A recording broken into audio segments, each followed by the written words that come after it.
Jai Shri Mataji. Let us all bow down to Shri Mataji. Raise our Mother Kundalini and put Bandhan.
Shri Ganesh Mantra.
Let us now listen to Shri Mataji's speech.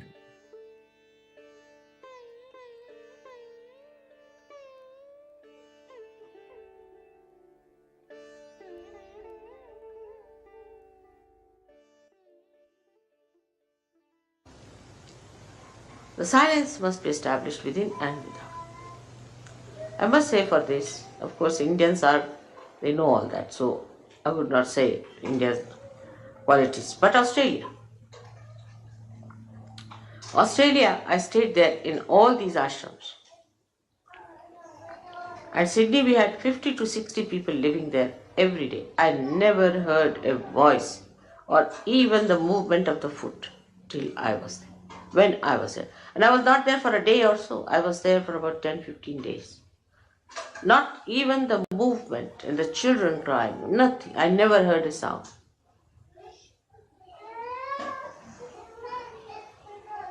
This was one of the ways you can control your attention.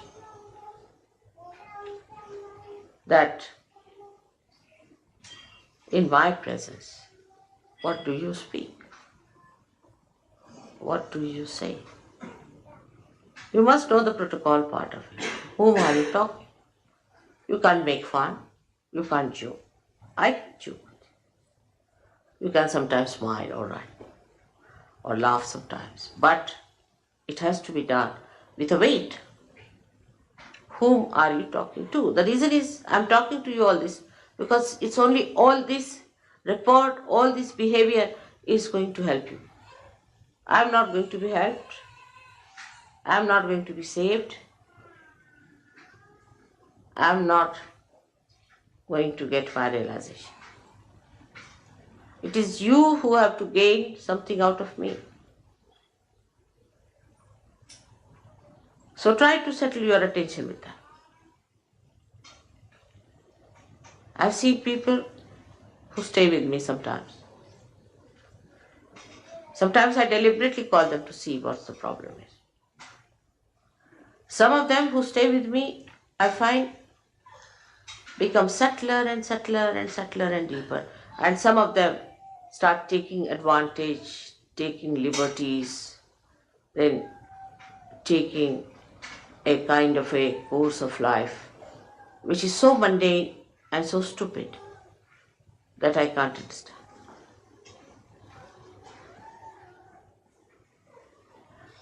So this awareness should be within your heart, that the time is very important. You have come here at a very, very important time. And that, when you are with me, is the most important time of that important time. Historically, this is the most important time. And take full advantage in the real sense of the word. Some people think if they can get some money out of me, then it's a big advantage. All right, you can take it. Some people think if they can take some of my time they are at a great advantage. All right, you can have it. Or some people think if they can take advantage of me, sort of feeling ego pampered or something, I'm a great lord and some sort of a thing. All right. But those who are wise take the best advantage. The best advantage is the growth within. So the first awareness has to be that you are such lucky people that before you stand someone who has the control over all the centers, over all the powers, or say who is all powerful. How much advantage you have taken of that is the important thing. Now, where I stay, there are two places we can say in England and India mostly. And the contrast I feel English and Indian thing. In India, the more I have stayed, they become more protocol because they have old traditional training. But in England, I find people start taking advantage, making fun, joking. You cannot.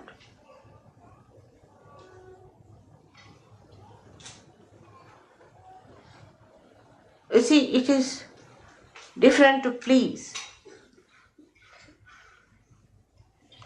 but it is different to be frivolous and shallow with somebody so intense. For example, if there's a tin bowl and you take it under the Niagara Fall, what will happen to the tin bowl? It won't be able to bear even the slightest shower of that.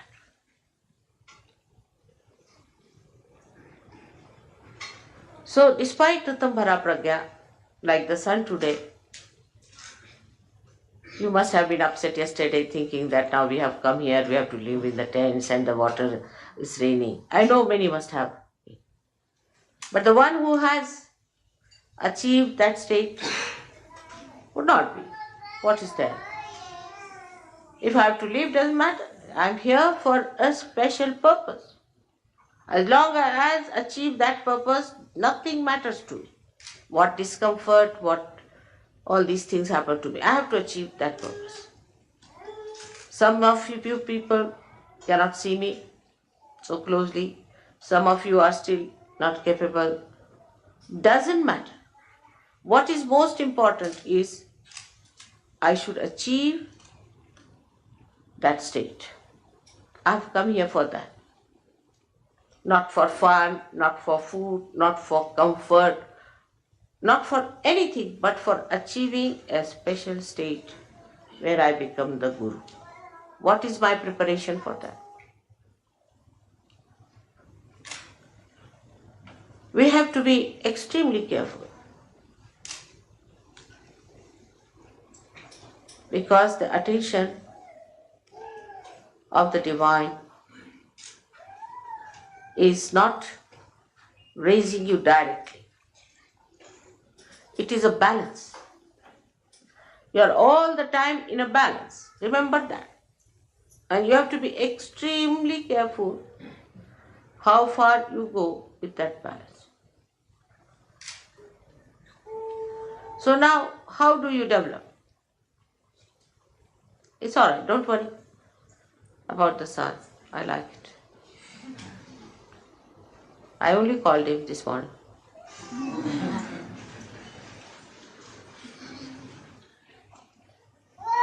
So, how do you manage this attention? Now, let us see what are the states of attentions are.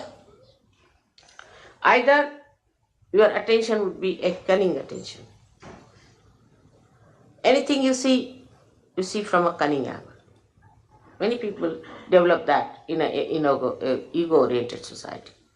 And moreover, if you are sort of possessed by cunning bhoots, then God save you and save others. Like the cunning attention would be that anything you see, you start thinking, what advantage I can take out of this? how much money I can save, you see. It's very, very quick. It would be cheaper this way. If I go by this way, I'll save some time. You see, save pounds, save time, save everything and save your own self. So just to save, you are going on. The attention becomes cunning when you try to save money. Save here, save there, with your own calculations. But if you try to save the money spontaneously, actually there's nothing to be tried, just it happens that you save. But the cunning attention tries all the time to be smart about things. It argues, it gives explanations. Is it better? These days it's such a cheap thing that you go mad, really. Like I had a ticket to go to America. I said, don't give me an expensive ticket, first class, or I'll go buy a cheap ticket. So they gave me a ticket of such a kind that I would never have come back to London, at least for a year. And I would have lost in that American English, I tell you, somewhere. So it's so much I've worked out, this into that. That kind of a horrible attention is useless. Leave it. Forget it. With that saving also, I have not seen anybody becoming rich.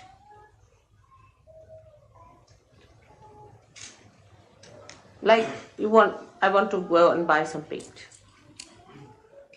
So we buy some paint, then they think, all right, if we bring it back, then how can we return it? What should we do this time? Nonsense.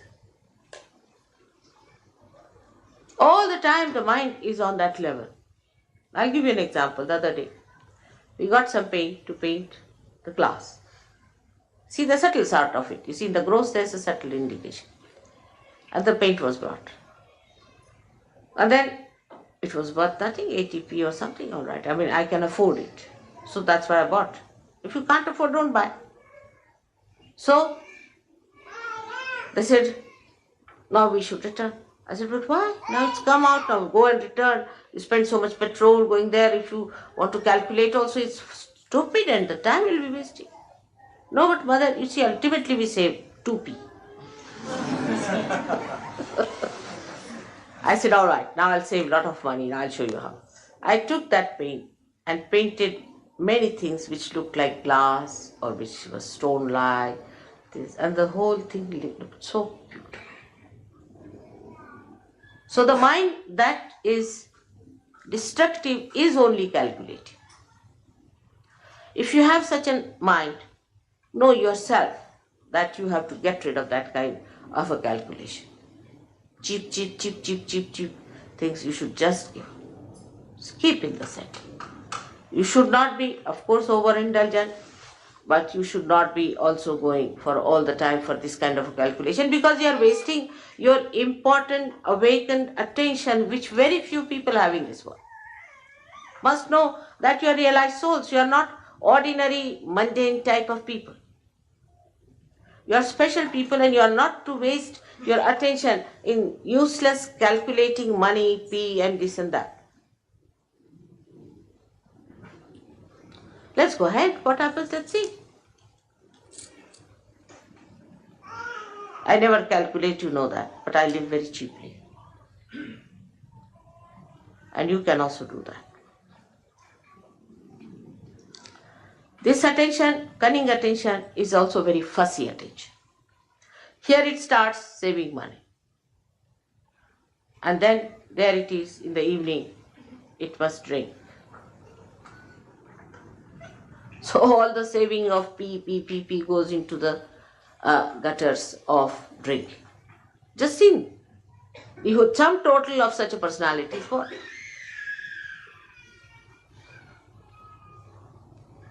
So this mentality has to be controlled, especially for ego-oriented people are extremely calculating, most surprising. But the people like Indians who are not calculating, are not so rich.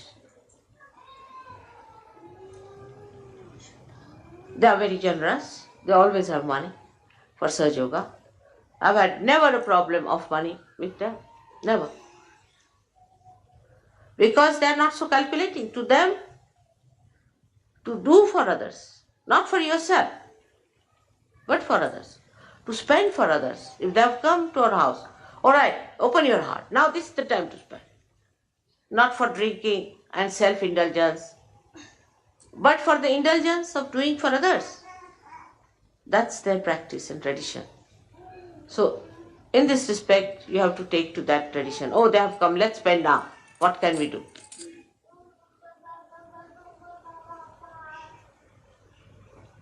This is the main thing one should understand. Those who are mostly self-indulgent are extremely miserly people.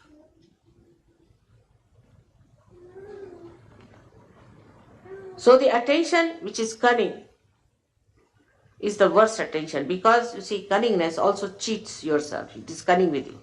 And you think, oh, I've been smart enough, you see, I've saved 2p. But you have lost your soul. You are no more a Sahaja Yogi.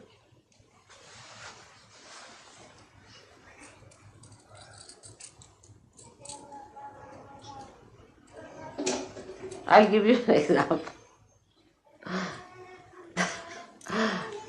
I told somebody that keep the van down there. Go by train. This van seems to be a horrible van. And there was a lot of, you see, explanation with both the fingers going on like this to me, you see.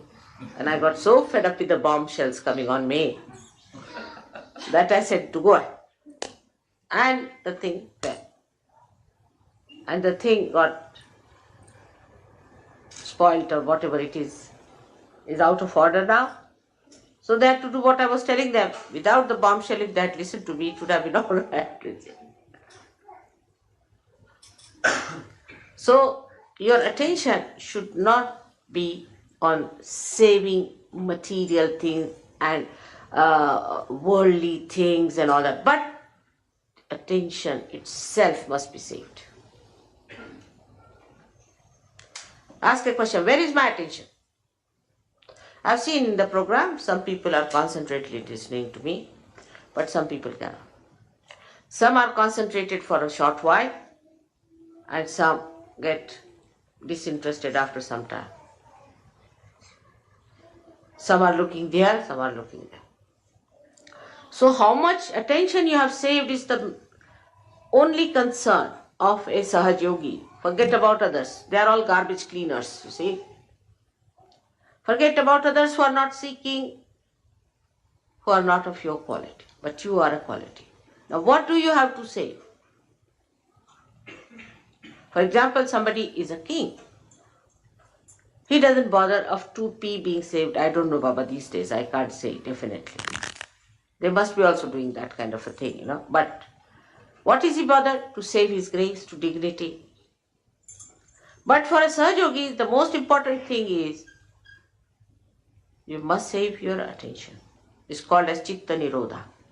Nirodha, saving of your attention. Where is it going? It's such a precious thing for me. Where is it running? Then how do you save your attention? Is through concentration. Concentrate. Try to concentrate. Don't allow your attention to wobble. Gradually, you will develop concentration. You can watch my photograph. It's the best. Concentrate. Bring it in your heart. Let it be integrated in your heart. You are lucky people. You don't have to build up a photograph and then give it up because it is just a avalambana, means it's just a dependence, and then you remove it. It's a complete dependence for you and a load for me of complete joy. So when you are concentrating in Sahaja Yoga, absolutely fully in Sahaja Yoga, then you are controlling, saving your attention one. This is one type of people. Then the another type of an attention, what we call, are the people who are sort of take a very negative attitude. The first are the positive, so-called positive, who are saving money, saving everything. That is useless. Now the second type are the archbishops of all that is disaster, misery, mishaps. This type of an attention. If you read newspaper every morning, you will have attention like that. All the newspaper people have that kind of an attention to find where is the disaster. I mean, in a sinister way, they feel happy there's a disaster. I've seen people, oh mother, I came to the seminar, but the problem is, you see, there was no water. The attention is in finding disasters within and without. What happened? There's a disaster. What happened? I lost a pin.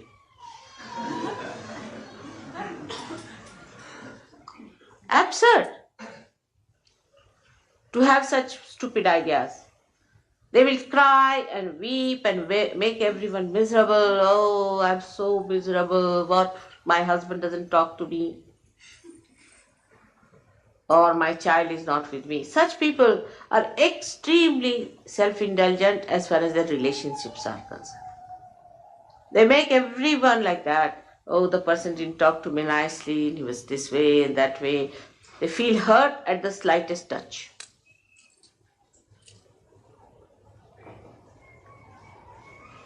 And by that, they think they are saving their emotions, if not the material thing. Such people are very frightened people to talk to anyone. And anybody says nice things also, they get a fright. Like this, they'll frown. The reason is they do not know what they have to save. It's not their emotions at all. There's no need to save your emotions. You are protected. What does it matter if somebody says anything to you? You are above there. Nobody can touch you. You are wasting your attention all the time by trying to save your emotions.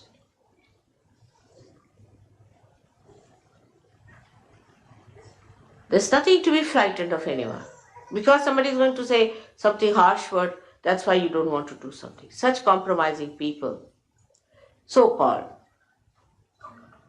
have not understood Sahaja Yoga. There is no compromise in Sahaja Yoga at all. It is just like a diamond. Diamond will remain a diamond, whatever you do. It's forever and ever.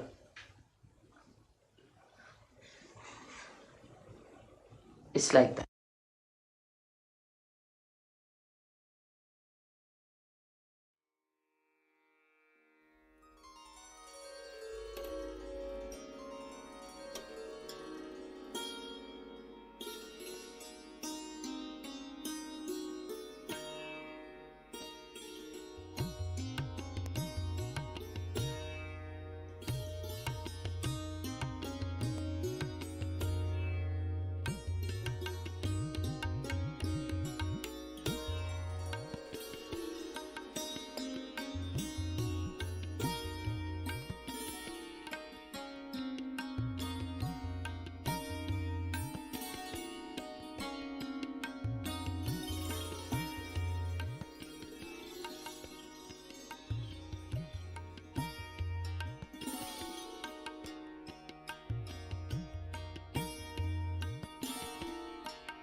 महामंत्रास.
Thank you, Shri Mataji,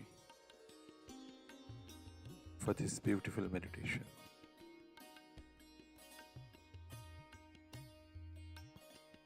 Let us all bow down to Shri Mataji, raise our Mother Kundalini, and put Bandhan.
We will continue again tomorrow morning, same time. Jai Shri Mataji.